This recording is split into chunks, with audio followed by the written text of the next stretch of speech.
Et le clap, oh là là, c'est bon, on l'a fait en même temps. Bonjour Romain. Bonjour, comment allez-vous? Bien. On a très bien vous-même.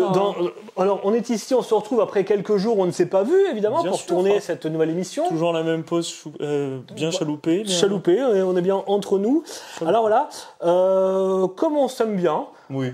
Et qu'on a trouvé ça vachement bien la première émission, on s'est dit, tiens, on va en refaire. Puis le cachet était pas mal. Le cachet était pas mal. Une pizza, donc... Ouais, pizza Doliprane. Oui. Ensemble, beau cachet. Magnifique. Pour le coup, voilà. Donc on s'est dit, tiens, on va se retrouver. Ce coup-ci, on va parler un petit peu ensemble de 5 films, encore une fois, qu'on pourrait conseiller. 5 films, nos 5 films préférés d'une thématique particulière. Ouais. Et comme on indique ici, n'est-ce pas, ce sera pas du tout Star Wars. Non.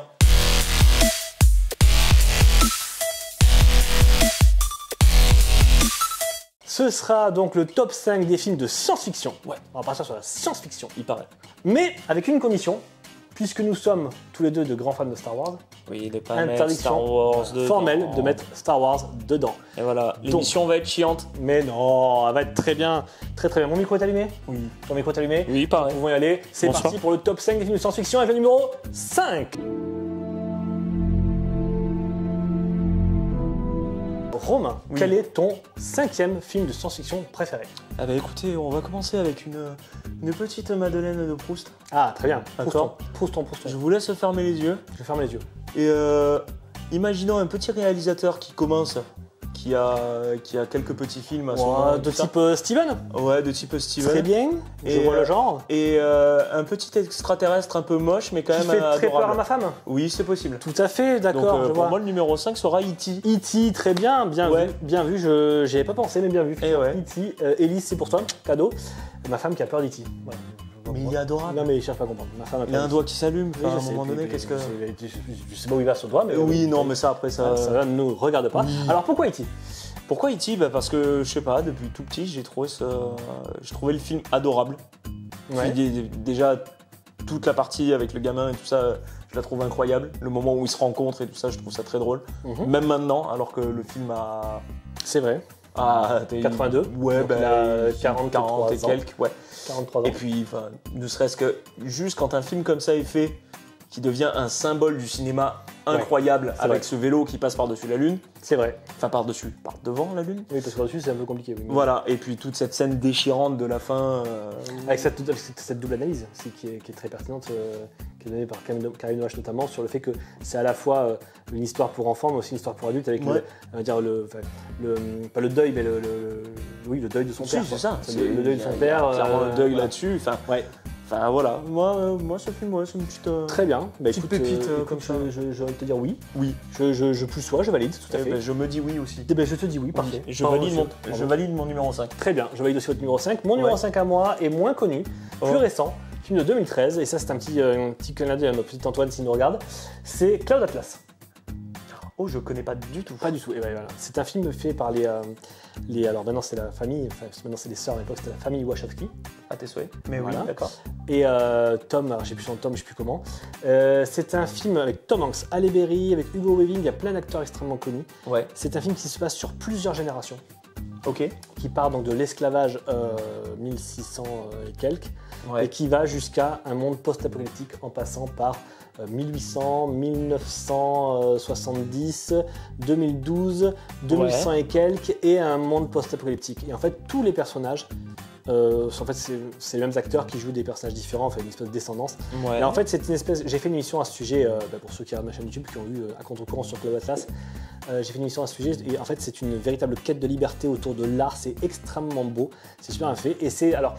Science-fiction, ça pourrait être un peu, ça mélange des genres, mais effectivement il y a quand même une partie assez science-fiction là-dedans, puisqu'il y a un monde futuriste aussi, etc. Mais pour l'univers, pour la musique qui est extraordinaire, pour l'effet artistique, la métaphore de la liberté qui est extrêmement bien ficelée, ce film est mon top 5 sans aucun problème. Et je te conseille de le regarder parce qu'il est vraiment, vraiment, vraiment très bien. Extrait.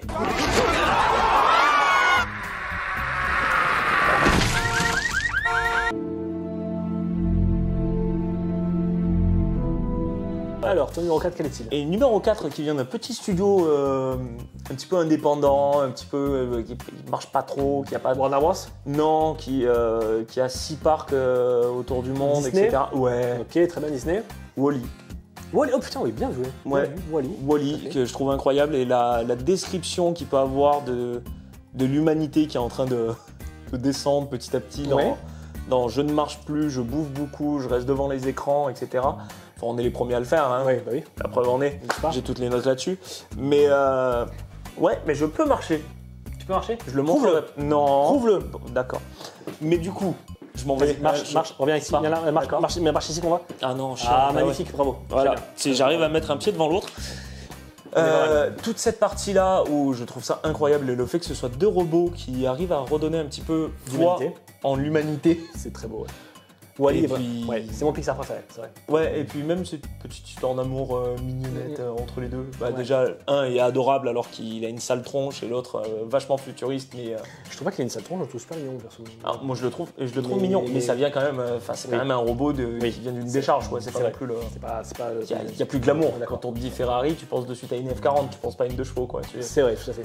Ouais, d'accord. Les arguments sont bons, je valide. Wall-E, donc en numéro 4. Eh bien, écoute, c'est très bien qu'on voit ça parce qu'on n'a pas du tout le même type de. Moi, je suis sur des films beaucoup plus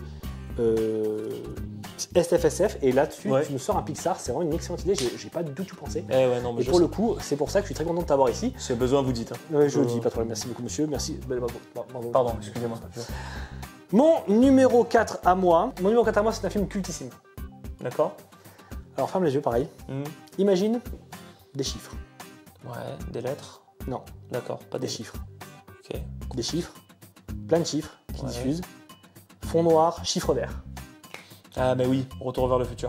Pas du tout. D'accord. Matrix. Matrix, c'est bien, Matrix. Bien sûr. Matrix, bien sûr. J'ai failli mettre d'ailleurs dans le top 5. Ah, moi je l'ai mis parce que en fait je réfléchissais pas tard que ce matin en pensant un peu à ce top 5. Ouais. Et je cherchais il me manquait encore un film, je me disais mais lequel je peux mettre à ce moment-là, et j'ai pensé Matrix, bien sûr, mais Matrix, pourquoi. Bon, est-ce que j'ai besoin de dire pourquoi Matrix est un des plus grands chefs-d'œuvre de science-fiction qui ait jamais été fait ou Parce que personne n'a compris vraiment l'histoire. Oui, il y a de ça. Il y a un côté. Il y a une vraie relecture du monde actuel qui est encore valide aujourd'hui.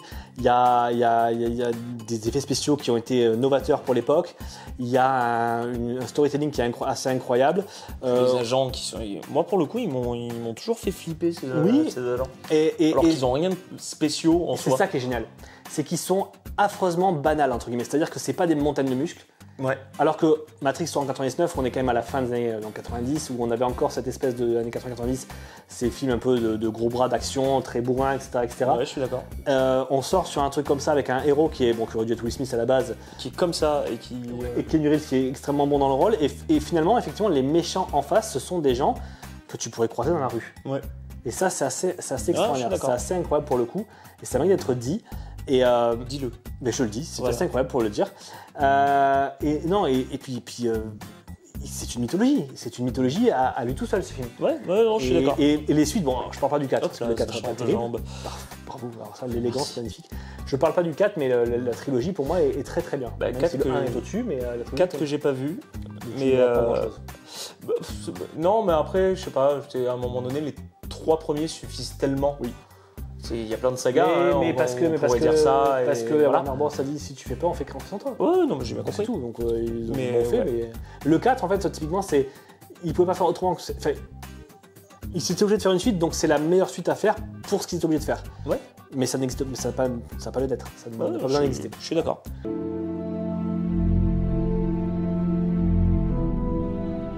Numéro 3, alors qui est de la SF sans vraiment être de la SF parce que ça reste quand même très proche de nous. Don't Look Up. Oh oui. Ouais. Avec Jennifer Lawrence. Alors faut le dire en français pour ceux qui ne connaissent pas, c'est Déni Cosmique.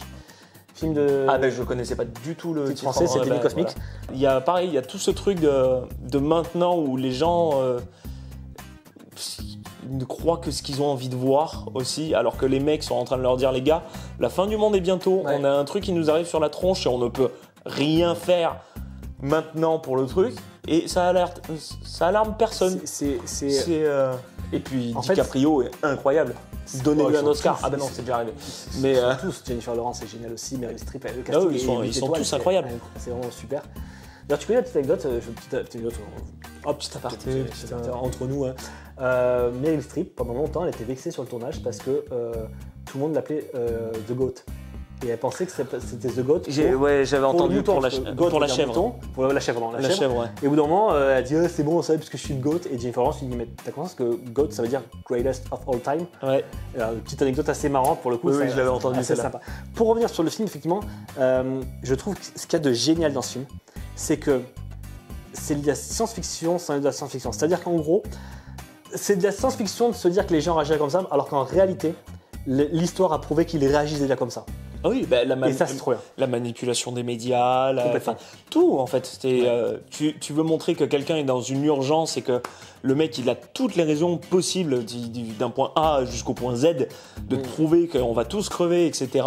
Et les médias qui disent oui, regardez il est fou. Et encore une fois le titre original est excellent, Don't Look Up, parce que vraiment de base c'est vraiment de dire. Alors que tu vois le titre français Déni Cosmique, je trouve ça un peu. Bah ouais. Voilà. Mais Don't Look Up, tu résumes le film avec ça, c'est formidable. Je trouve ce film génial. Vraiment, je suis d'accord avec toi. Je l'ai pas mis dans le top 5, mais j'aurais dû y penser aussi. Comme quoi, pour le coup, non, mais c'est très très bien. Vraiment, là, c'est super bien. Je vais penser à mon top 3 à moi. Oh, son top 3. Top 3 à moi, film. Si je te dis film science-fiction, tu penses à quoi tout de suite? Boum, le film qui est en tête. Moi, c'est toujours celui qui me met en tête en premier maintenant. Depuis maintenant qu'il est sorti, depuis plus de 10 ans. Starship Trooper? Non. Ah, j'aurais pu le mettre dedans, mais non. Ça aurait pu. Non, eh bien écoute, c'est Interstellar. Ah oui. Interstellar, qui est pour moi la quintessence du film de science-fiction par excellence. Ouais. Que j'ai mis beaucoup de temps à voir d'ailleurs. Bah oui, c'est très grave ça parce que. Ouais, mais j'ai un peu ce syndrome, encore une fois, on en parlait hors caméra, va voir ce film, il est génial. Et quand t'as 10 personnes qui viennent te voir en disant va voir ce film, il est génial, je suis pas sûr de vouloir le voir de suite parce que je veux pas être déçu. Ouais, je comprends. Donc il y a eu de ça. Mais je l'ai vu. Mais pourquoi je dis que pour moi Interstellar est la quintessence du film de science-fiction? Parce que on confond souvent science-fiction et fantastique. Alors que science-fiction de base, ça porte son nom, c'est de la fiction qui se base sur de la science. C'est quelque chose d'imaginé, mais qui est extrêmement normalement plausible. Ouais. Interstellar est extrêmement plausible. Oui, dans science-fiction. Et déjà par le constat, on va dire pessimiste de l'avenir, si la Terre continue à être utilisée comme ça, et par les ressources et par les trous noirs, etc. Tout ça, Christopher Nolan s'est quand même renseigné auprès de pas mal de scientifiques pour être sûr que ce qu'il allait faire était plausible. Alors, est-ce que quelqu'un a compris la quatrième dimension? Non. Pas forcément. Mais dans tous les cas, plausible dans des milliers et des milliers d'années. Oui, voilà. Mais quand bien même. Mais c'est et je trouve que ce film-là, en plus d'avoir une musique dans Zimmer exceptionnelle, Christopher Nolan est un génie. Comme je dis souvent quand je parlais de Tenet, je disais Tenet c'est pas le meilleur Nolan, mais Nolan c'est le meilleur. Nolan prouve à quel point il est exceptionnel dans ce film-là parce qu'il réalise un film qui normalement devrait potentiellement faire chier une grande partie de son auditoire parce que c'est quand même un sujet assez particulier. Il dure quasiment 3 heures. Oui. Et t'es accroché du début à la fin. Il n'y a pas c'est pas un film de science-fiction comme on peut imaginer, la Star Wars et compagnie où c'est des combats et tout. Non. Et pourtant, t'es tenu en haleine du début à la fin. C'est exceptionnel. Ce film, vraiment, il mérite largement sa 3e place pour moi. Ouais, je suis d'accord.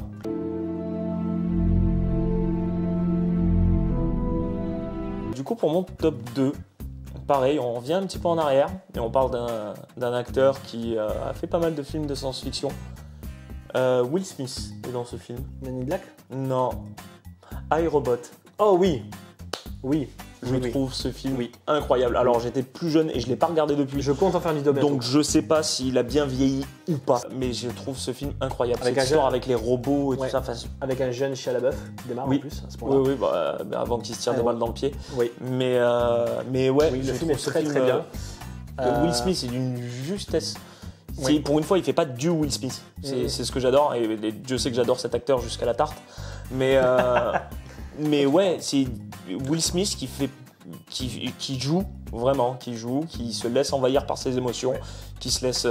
Sauf quand il est un sandwich ambulant avec. C'est quoi ces chaussures? Des Air Max Jordan de 2004. Oui, bon, ça après, il fallait financer le film. Ou Audi qui finance bien le film. Oui, c'est ça, la R8. On a tous rêvé de cette voiture. Mais ouais, je sais pas, le film même parle beaucoup en plus avec tout ce qui est en train de se passer maintenant avec l'IA. D'ailleurs, on ne supporte pas l'IA pour faire des voix sur des films. D'accord. Touche pas à ma VF, les copains, on pense à vous. Touche pas à ma VF, d'accord. J'ai dû toucher le micro en ce moment-là, mais touche pas à ma VF. C'est dédicace. Allez faire un petit tour sur Instagram et tout ça. Mais ouais, ce film. Donc, iRobot, effectivement, très très bon film. Je l'aurais mis dans je pense que j'aurais mis dans mes mentions honorables si j'en avais fait quelques-unes. J'aurais mis ça. T'en as pas fait. J'en ai pas fait pour le coup, dommage. mais je pourrais en trouver quelques-unes.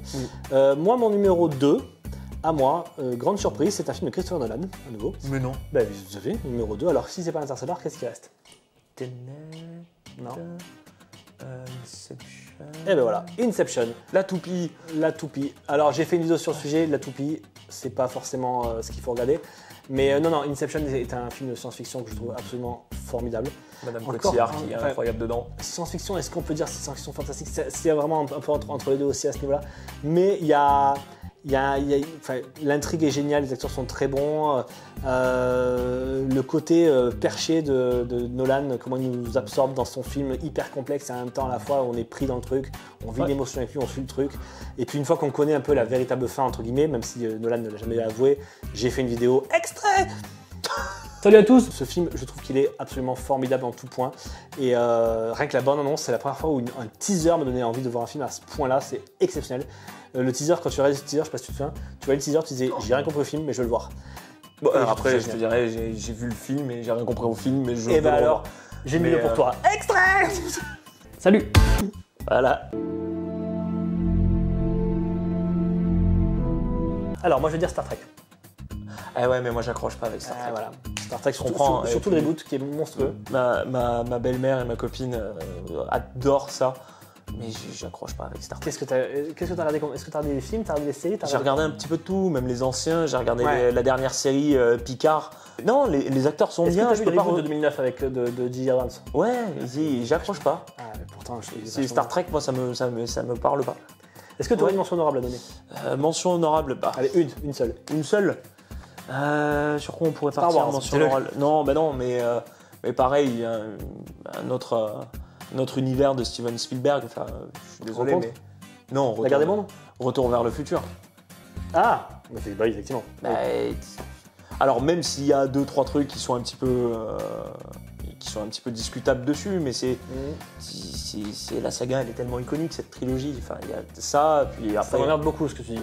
Ouais, je sais, parce que c'était une autre. Non, c'est mon top 1 en fait. Ouais. Ça m'emmerde beaucoup, mais c'est pas grave. On va prendre tout ça. Non, mais oui. Non, bah, de toute façon, mon top 1 est très facile à deviner aussi, si tu me connais un peu. Tu pouvais aussi très bien dire aussi sur Spielberg, tu avais Minority Report. Il y a intelligence artificielle aussi. Qui est très bien, tout à fait. Qui est dingue aussi, mais de toute façon, Spielberg, est-ce qu'on a vraiment besoin de le brosser dans le sens du poil maintenant et de lui faire de la pub? Non. Terminator. Clairement. Vu que tu m'as spoilé mon top 1, je vais te spoiler ton top 1 à toi. On passe au numéro 1. Et le tien, je parie que c'est Avatar. C'est merde. Voilà, tu peux pas. À un moment donné, je te connais un peu quand même. Ouais. Ben non, mais. Alors pourquoi Avatar? Parce que, moi, c'est une histoire un peu perso, mais les effets spéciaux sur ce film sont incroyables. Ça, je te reconnais. La cinématographie dessus est ouf. Tout ce qui est image, etc. Enfin, on peut dire ce qu'on veut. Le mec techniquement parlant, il est magnifique. a déposé je sais pas combien de brevets sur ce film pour pouvoir faire en sorte qu'il vive, et même maintenant, alors que ça fait quasiment ça va faire quasiment 20 ans qu'il est sorti. Enfin, le premier film, il se regarde encore, il a pas mal vieilli, il est super beau, il est même plus beau que certains films qui sortent maintenant. Mais après, je sais qu'il y a un petit côté Pocahontas en bleu dans le pays des Schtroumpfs. Moi, ça, j'entends. Moi, c'est Pocahontas dans l'espace, rien que ça. J'entends, mais moi, pour le coup, c'est un film c'est le seul film, je crois, de toute ma vie, et attention, un petit côté geek pour ma part, où je l'ai vu une 20aine de fois au cinéma. Ah ouais? Ouais. En 3D, en IMAX, en tout ce que tu veux, seul dans la salle avec plein de monde autour, enfin peu importe.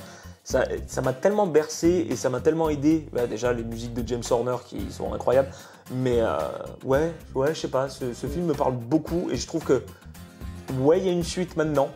On a le 2, et le 2 que pour le coup je suis assez content parce que j'ai pas été déçu dessus. Mais le premier film se suffit à lui-même en fait. Il y a une fin qui est très cool, une fin ouverte où on peut imaginer ce qu'on veut derrière. Moi honnêtement, j'ai pas accroché à Avatar. Je suis d'accord sur tout ce que tu as dit. Pas les personnes bleues, c'est ça? Je suis un raciste des bleus, ouais, c'est ça. Je suis bleuphobe. Non, pas du tout.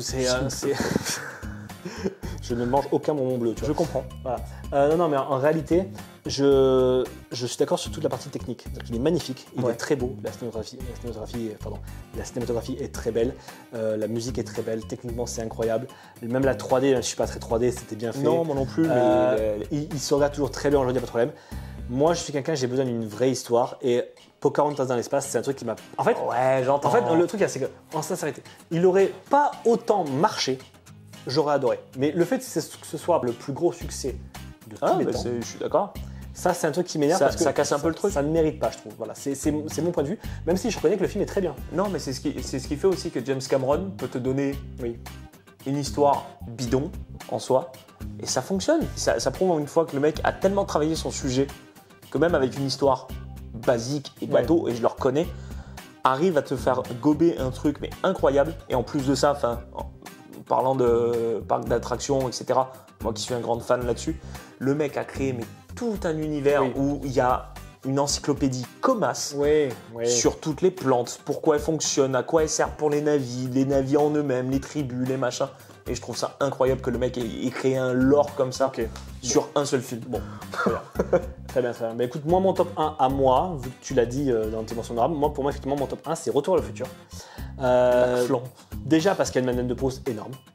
Qui est assez parce que voilà, quand j'étais petit, j'aurais ça. Pour ceux qui ont vu l'émission sur les 5 films de Noël, c'est dans mes top 5 films de Noël. Parce qu'il y a un côté science-fiction accessible à tous. Ouais, je suis d'accord. Parce qu'il y a un côté teen movie. Parce qu'il y a un côté comédie romantique, j'allais dire. Et je trouve que ce film-là, il a tellement de sujets vastes en lui-même. Il a tellement de thèmes ensemble. Et 85. Il se regarde encore aujourd'hui sans problème. Ouais, sans aucun problème. Et parce que c'est des effets visuels et pas des effets spéciaux. Oui, c'est ça, c'est visuellement. Bon, après, il y a quelques effets spéciaux qui sont un peu vidéo, mais c'est pas grave, c'est pas kitsch, c'est vintage, tu vois. Mais je vais faire mon vieux con, mais c'est la même chose sur Star Wars. Tu regardes les premiers Star Wars maintenant, vu que c'est des effets visuels avec des trucs pratiques, etc., bah, ça vieillit pas mal. Enfin, et je trouve que Retour à le futur, il y a une vraie recherche sur comment on peut faire un film intemporel. Ouais. Et pourquoi aussi la science-fiction sert le film. Et c'est pas un film qui va servir la science-fiction va servir le film. Et ça, c'est quand même vachement intéressant. Je trouve que ce film est très bon. Et heureusement qu'il n'y a pas plus d'une trilogie, parce qu'on a longtemps voulu faire un 4e volet. Et je trouve ça non, ça ne servirait à rien, je pense. Retour à le futur est pour moi le meilleur film de science-fiction que... Enfin, non, pardon. C'est pas le meilleur film de science-fiction. C'est mon film de science-fiction préféré. Ah non, mais j'entends. J'entends, mais c'est comme plein de films des années 90 et 80, ça encore une fois, ça a tellement bien marché, ça a été tellement bien fait que non, c'est obligé. Mais non, moi la seule déception que j'ai, c'est que on est en 2025, on n'a toujours pas d'overboard, quoi. Oui. Et je ne parle pas de ces trucs dégueulasses avec 2 roues sur le côté. Non, je crois qu'ils ont fait un truc un peu overboard qui existe un peu. Alors moi j'ai fait du overboard sur l'eau. Ouais, mais c'est pas la même chose. C'est pas la même chose, oui, je suis d'accord. C'est pas la même chose. Normalement sur l'eau, il marche pas. Après, oui, c'est vrai. Après, j'avoue que j'attends encore la voiture volante aussi. Dites-nous en commentaire quels sont vos 5 films préférés de science-fiction et on se retrouve très bientôt pour une prochaine vidéo. Salut.